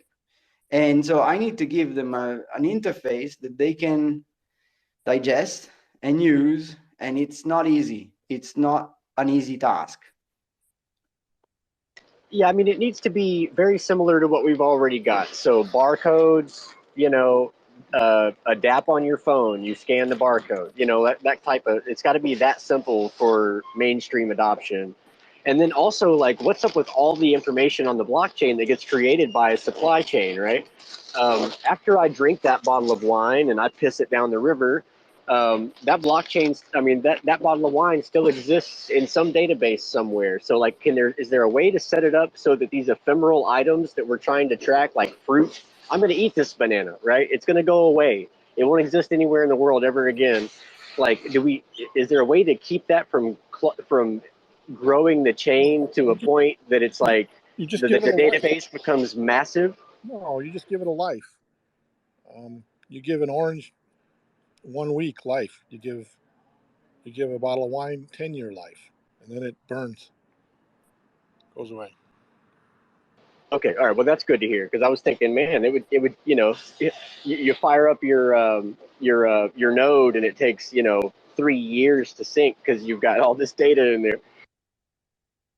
Well, no, and you don't put all the data. You just put a hash of the item. That already happens in blockchain. Yeah, so the data are stored in a sense in this particular case, you know, depending on how much data you're going to be putting on the Cardano blockchain, we're limited in transaction sizes to 16 kilobytes. So you're going to have to put in references to whatever script you're using to. No, you just make a reference to an outside off-chain source of some kind. Yeah, absolutely. You can put references to off-chain sources, like, say, for example, somebody wants to, I don't know, put on chain their winery, which is a really small batch winery. They can do so. They can store their logo on an IPFS server or a server that they own, and those that image data can only needs to be referenced, right? Yeah, it doesn't need to be on chain. Yeah, no, and then you similarly really goes for the product data. The product data can also live off chain for a period of time, as you suggest, and then be done with it. No, I think the real value of supply chain is going to be in the marketplaces, because today they're centralized. Okay, like you mentioned, one Walmart has got all of the best pricing and they control the vendors and everything. If they've got their private blockchain, which saves them tens of millions of bucks a year in recall. Right. But if an organization were to try to create a consumer products on the blockchain, and then see, the way I look at it is you got to go bottom up. You got to, because right now all of the power and the value is at the top of the supply chain, and at the bottom of the supply chain they're all struggling, right, because of that. And so you attract the bottom of the supply chain to use a blockchain because it's more fair and immutable and it's worldwide. And so then maybe they reach consumers through that and they start taking share away from Walmart. And so then you get the bottom of the supply chain to adopt something that's more global and distributed, which forces the the big players to play a game. But Chris, doesn't there need to be a carrot involved in this as far as, I mean, imagine like you got a player that's in the sector, but they don't Well, have a no, big amount of market share, right? And then yeah, from so there, they can't even get in right now, right? A right, small they player can't get can't in, even get, they right? can't get on the shelf of Walmart, But and they what if can't they get could offer the same product for a cheaper price because they're not incurring, let's say, like, for example, counterfeiting and things like that, right? With wines and stuff, it's a big deal. A lot of people are doing it. If you could erase that and say, hey, we actually have a way for this product not to be counterfeited, and they go with a particular brand that takes a flyer, said, okay, we're going to take a chance on you. And then from there, it starts saving them extraordinary amount of money, really in the way of actually selling more wine, because now they're actually having to buy a real bottle of wine versus the counterfeit version of it. And that market share that was being taken away is now coming back. And if you show them that and they're able to make that money that they originally were not making, then that would be huge. And they could take over market share. Yeah, but you're in classic block jock fashion. You're going 20 years out. So we don't have a way of keeping. Well, no, of course we can do that, from but being counterfeited. But no, yes, no, I'm not by saying. Blockchain? Yes, we do. Okay. That's a great application. All I'm saying is on the blockchain we do. Sorry to interrupt you, Santo. Hold that thought. We do on the blockchain, but out on the physical world, that's heaps more challenging. Like taking the data to make sure that whatever label comes with your bottle of wine is exactly that bottle of wine, isn't just blockchain. It's a lot more than that. But if you can build smaller supply chains and create, and find buyers and sellers, and if that grows to a certain amount, Walmart will start taking it seriously, and then they'll just integrate it because they're going to want the commerce. And you guys have no idea. Like, I worked for Walmart for a little bit. My sister worked for corporate. They're not as put together as you might think, as far as their inventory and logistics and how they're handling everything and the waste involved. Their claim to fame as far as being the biggest and brightest is because they don't pay any of their associates anything. They only pay upper management. Yeah, but notice we've not used the word government in this discussion. We're just dealing with big corporations, which is bad enough, right? And so that's all I'm trying to do, is we keep going after government stuff.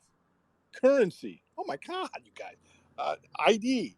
Oh, okay, yeah, government wants to control ID. They want to control the people. But okay, let's go further down the food chain. Okay, now let's just talk about products and commerce. Maybe we can get it done without the government. You want to talk about supply chain management? Let's talk about bullets, tanks, bulletproof vests, meals for soldiers. That's a supply chain. That's probably the biggest supply chain. Anti-aircraft. No, stay away from that. The government will shut you. They'll stop it. Stay away from that. Stay away from the government. Yeah, but Santo, that's the stuff that people care about. That's what people are pissed off about. And if you want to harness energy and create an army that's going to use blockchain, we're back at revolution and no, I'm not like an army carrying token guns. I'm talking about like a huge user base that's actually going to believe in the technology and use it. No, but you got people with power, so we're talking about revolution. You got to go take them down. You got to take them out. We don't have to take them down. We have to show them through the power of the people. They're not going to give a shit about the power of the people. No, but if we can test systems that work at a grand scale, right? Which is what, you didn't get into Bitcoin mining because you wanted to do supply chain, I wager, right? No, I just want to make money. Yeah. Yeah, that's right. And you wanted to make money on a system that wasn't your typical way of making money, which was, the one that you maybe thought was wrong. I just thought it was really cool to put Linux on an ASIC. That was pretty cool. I didn't get into it for the And whole... Santa, let's be fair. Like, these people in government that you're talking about that are the problem, they're going to die soon. They're old. They can't have max 10 years left before they Joker, they're being replaced by younger versions of them. Trust me. It never ends. Well, that's the part that I think we need more activity on. So I really love seeing Charles up there talking to him. That was awesome. We need more of that. We need more blockchainers like January up on Capitol Hill. I mean, the technology is the easy part. I'm just telling you guys. That's the easy part. We got lots of engineers that can do that. It's the political part that has to change. And they don't want to go global. They don't want transparency. They don't want immutability. They don't want permissionless. All these things. All you got to do is get stripper coin to set them up with some free stripper coins, and then you have all the blackmail you need. Yeah, okay, well, whatever works, I guess. So when I was bringing up the military earlier, I was just thinking that like blockchain could cut the budget a little bit, right? I wasn't talking about revolution. Lee wants to overthrow Santo, I think. I'm not sure what's going on, but yeah, I mean, it's like it's talk about saving money, talk about efficiency, right? So if it works for Walmart, it'll work for the military. That's all I was saying. That's exactly what January's that's what she's running on, is that she's trying to get. She's not going to make it, but that's what we need more of.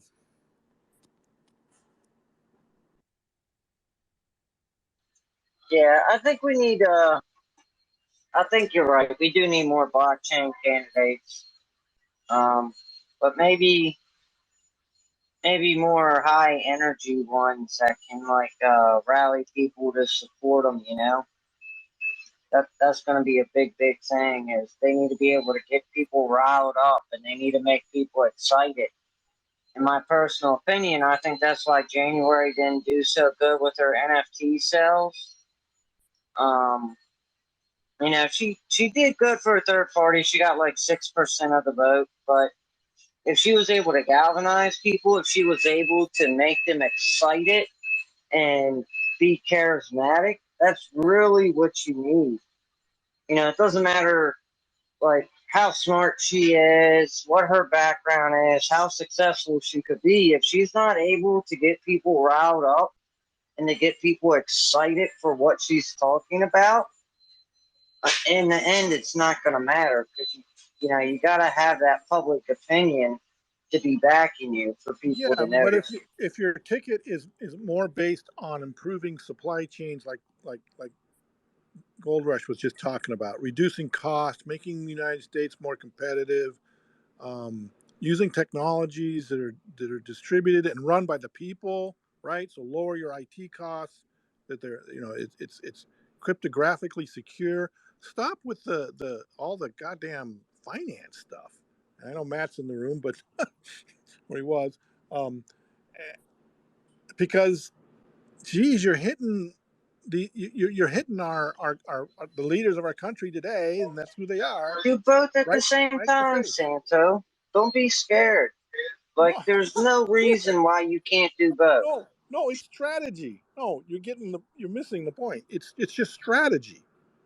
If you go at somebody and you go right at their face, they're gonna they're going to try to defend themselves. If you come in like a Trojan horse and you slowly, get them used to the technology, then you got a better chance. Well, that's Charles's whole idea, going to Yeah. a third world country where they can work with a Well, government that's more willing because they don't see it as a threat. Of course. And from that, show that it actually works by creating a use case, and then work his way backwards towards industrialized countries. I mean, today everybody's looking at crypto and they're saying, "Oh, it's all a bunch of scam because of what happened." So, Yeah, I want to he change screws the shit up. word. That's for sure. Forget it. Take the word currency out of crypto. No. It's a cryptography based database is what it is, and it's distributed. That's the thing. That's what's different. It's not centralized. The data is distributed. And this other one that's very different is it's run by the people, not some IT company.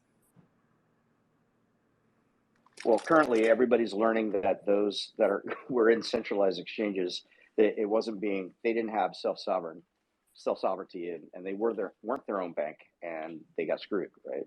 So now everybody's associating it that way with anything that's crypto. It's almost toxic right now, especially anybody on Capitol Hill. Forget it. Nobody's going to even touch it right now. It's going to be a bit.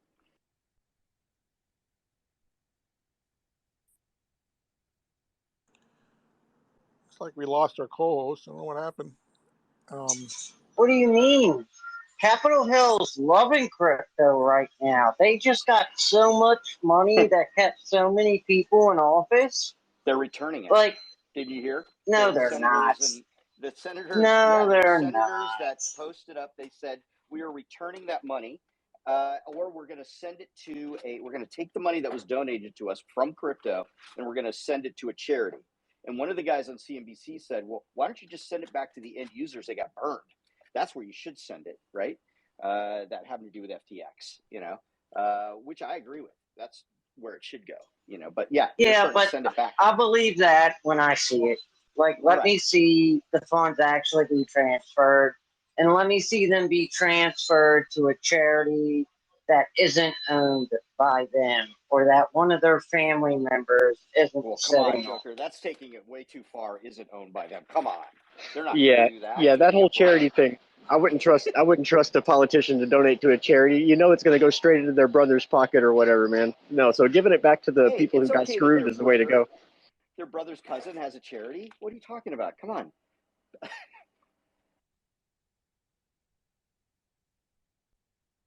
But to the topic of mass adoption, it's kind of like bankruptcy. Like, it happens slowly at first and then all at once, right? That's what they say about bankruptcy. It's like you kind of feel it coming on, and then one day it just suddenly hits you. Oh shit, we're bankrupt.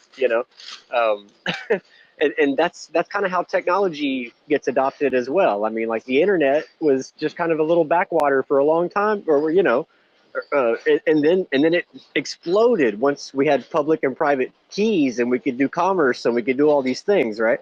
So it's going to happen the same way with blockchain. So, Rush, my feeling that I went through with the Chapter 13, I'm going to have the exact polar opposite of that feeling with crypto at some point. Thank you very much. I appreciate you, bro.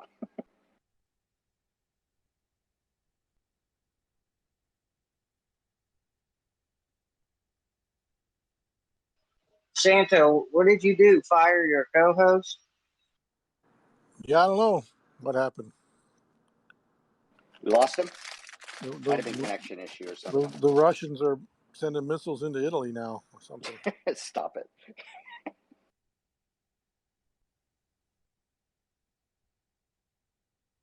Don't even kid. I mean, jeez. That thing yesterday was it yesterday, Joker, I think? I mean, God. 2 days ago. 2 days ago. 2 days ago. Like, can we get a vote of no confidence for politicians and then just, like, hold all new elections? Yeah, very possible. Yeah, it's called a recall.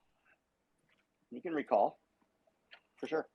Someone was talking about all of them at the same time. Yeah. Someone was saying that in the Constitution that the president can suspend Congress and call for new elections, and those that are currently holding office are unable to run. in that new election. I'm shocked that didn't happen. Trump should have known about it. He would have done that immediately. It's a Dude, they powerful move. would have It's a powerful move. crucified him. That's if like Congress is at a stalemate and they're not passing anything. Okay, let's get back on topic. Who's going to the summit? Who's going to meetups? Who's doing it virtually? I'm going to my local meetup. I will be there with my co-host and co-poll operator. So willing and happy to see everyone who's going to show up in Hollywood. What does midnight mean? I was going to be in Hollywood, man. I'm not going to make it, doggone it. But my daughter's be in town, and I'm actually doing a rave. I'm 57. I'm doing a rave. It's crazy. Oh god dang it! I forgot what I was going to say. Shit. What, are you taking Molly? Is that what you're doing? No, bro. I just watch everybody else. Everybody else gets crazy on that stuff, man. Blackjack. Now we know why you're always talking about peace and love. Yeah. Okay, that's it. Sure. Yeah. The only way I'm getting that action is if somebody slips it to me without me knowing it, because it can't be premeditated.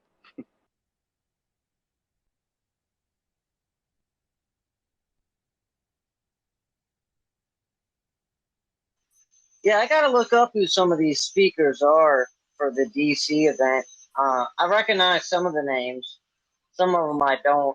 So I'm kind of curious if it's just gonna is that just for that meetup, or are these people that are gonna be put on a screen from like Switzerland or whatever? I don't know. It's gonna be interesting. Now I remember midnight. What does midnight mean to anybody in here in blockchain? It's supposedly part of the announcement. Midnight. Is that when they're going to do the announcement? At midnight? I don't know. It's so freaking cryptic. It's ridiculous. So, what does it exactly mean? But apparently somebody that knows said midnight is in it. Now I got some information having to do with something with Hydra, which potentially could be an announcement, but, it just depends, right? So, but midnight is the word. Nobody knows. Great. I think Lido was just screwing with your head, man. I think he just gave you something to chew on to set you up. No, that's that your, chick from Maui Pool or something put out a tweet, and it had a clock counting down to midnight. So people are speculating, oh, does that mean Disney because of all the references to movies at the stroke of midnight? And I don't know. People are getting all crazy with it. Whatever it is, people have hyped it up so much, it's probably going to be a letdown at this point. Probably. The blockchain is going to turn into a pumpkin. Well, we already have a pumpkin. I bet you. So there's that. Charles is. Oh, that's what it is. At the stroke of midnight, all the ADA that has not been minted yet is going to be burned. That has to be it. Yeah, right.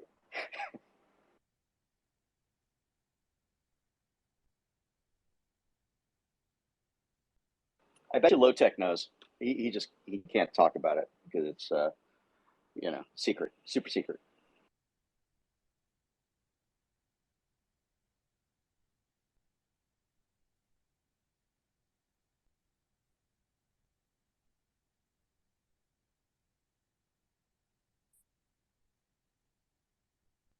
So Matt's going to be presenting at the New York meetup. If anybody is interested, I believe they are actually going to do you can be online with it and listen if you want, I guess.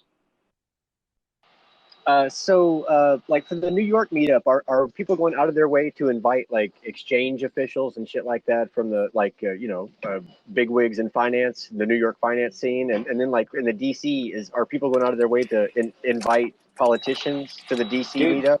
In the New York City meetup, there are people from all industries that are part of that. So a lot of professionals there, believe it. It's quite a few, to be honest.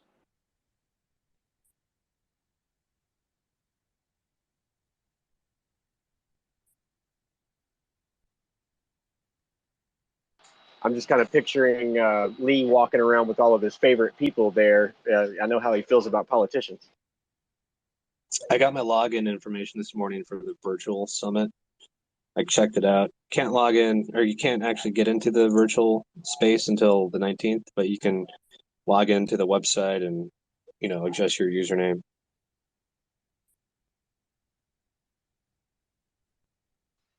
Yeah, I don't know. It'd be interesting.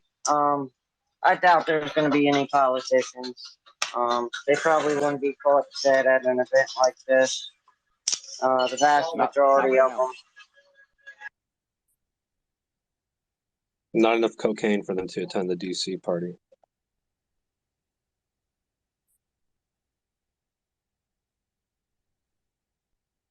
Well, that would imply that they actually go to DC and do work. They're probably not even there.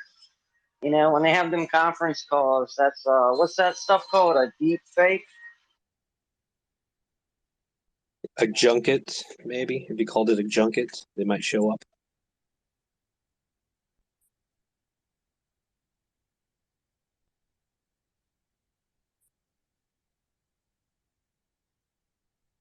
Well, either way, I heard that the announcement, when asked if it was what they would rate it at 10, a 1 to 10, it was rated at 12 or 11 or something like that, right? So I don't know if people are just being overly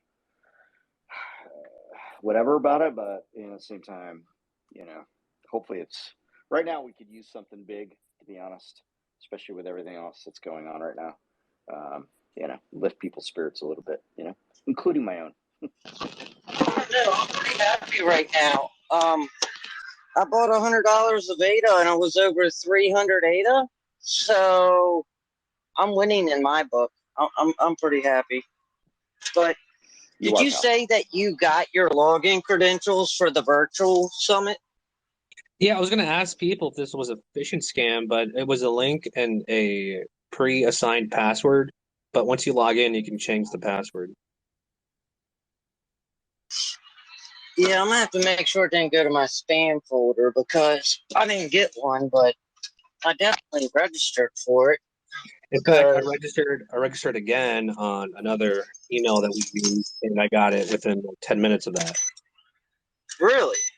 Yeah, this morning. Yeah, I'm gonna have to re-register. Lee, once you know, just go ahead and text me what you learned because I won't even be listening to the summit at all. But I will be looking at my phone on occasion. But yeah, that'd be great during my raving time. Yeah, sure. I will interrupt your Molly and amphetamine-induced coma and let you know what happens. At the Hollywood event, we have Sam Brilla talking about gig marketplace, and then we got a virtual virtual presentation B2B, or sorry, 2B 3D metaverse with David. Oh, sorry, David Ventura, not Virtua. Sorry. Yeah, that's Chris with Ada Coins and another SPO that they ran it last year. Yeah, good dude. He's part of we have a taco Freeloaders bar as well. Yep. We got a taco bar. Ooh. And that's at 6:30 networking open floor until 9 p.m. Hey Joker, did you give the alpha on Freeloaders with the NFT utility that's finally happening or no? No, I did not. I'm not saying nothing about it. Until like I don't know. I mean, Santo, are we allowed to say a date yet?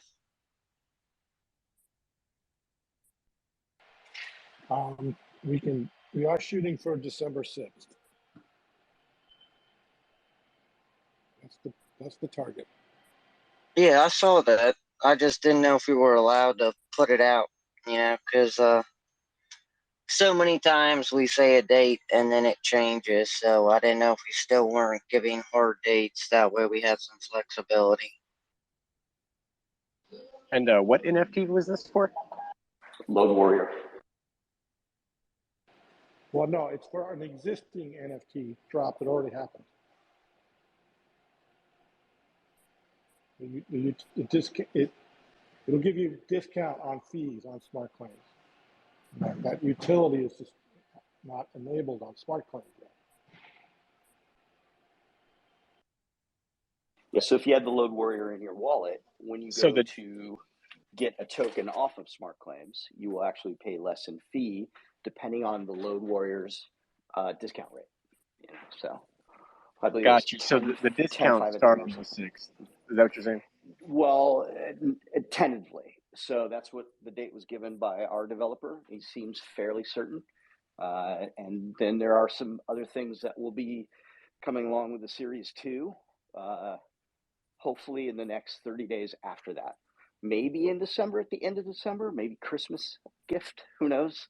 It'd be an awesome Christmas gift for everybody in freeloaders. But, you know, don't hold your breath there, you know?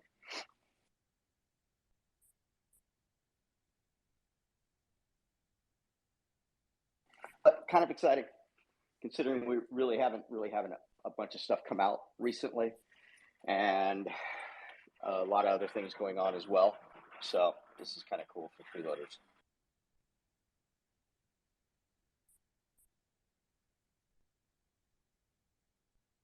See, now I'm feeling silly for giving my my Load Warrior away. I got you one, bro. If you need one, I got one for you. I'll hook you up. Yeah, I gave one away during the CNFT con. I set up a wallet. You can probably see it here. I still got the seed phrase posted at the top of my, I've got it pinned up there on my feed. I just gave away a seed phrase, and people just rushed in. That's the gold nugget? Yeah, that was the gold nugget in the seed? Well, I put several NFTs in there, and the funny thing is, one person came into the wallet. I watched them. They came into the wallet. They deposited 2 ADA, and they took 1 NFT out of the wallet. And then the next person that came in emptied the wallet out, which is what I expected. I expected the first person to empty the wallet out, but the first person was such a gentleman. He put 2 ADA in there and took 1 NFT. And then he DM'd me. He was like, "Yeah, that was me. It's like back in the day that we used to set up wallets like this all the time." And I was like, "Dude, you must be old school, you know." Yeah, I just thought it was funny that somebody would deposit ADA into like that wallet. I was like, "Dude, it had enough ADA in it to get everything out. Why'd you?" Oh, they're just being honest. It's kind of cool to do that, you know, though. So it's almost like a book depository. Hey, I've read this book, like used books, right? I've seen somebody put it out on the street by their house, and you can take a book, leave a book, right? And it's kind of cool. My neighbor has one of those beside their mailbox. Yeah, they've got to take a book, leave a book. It's always got about 6 books in it. And, when I'm out for a walk sometimes, I'll just look and see if there's anything good in there. Yeah, that's the cool part of life and people. So this space is supposed to end after 2 hours. We started at 2 p.m. It's 4:15. Yeah. So we are out of time. We talked about a lot of things. No, I know you guys are used to my spaces going on and on and on, but we are recording, and we're starting to put stuff on a Freeloaders YouTube channel.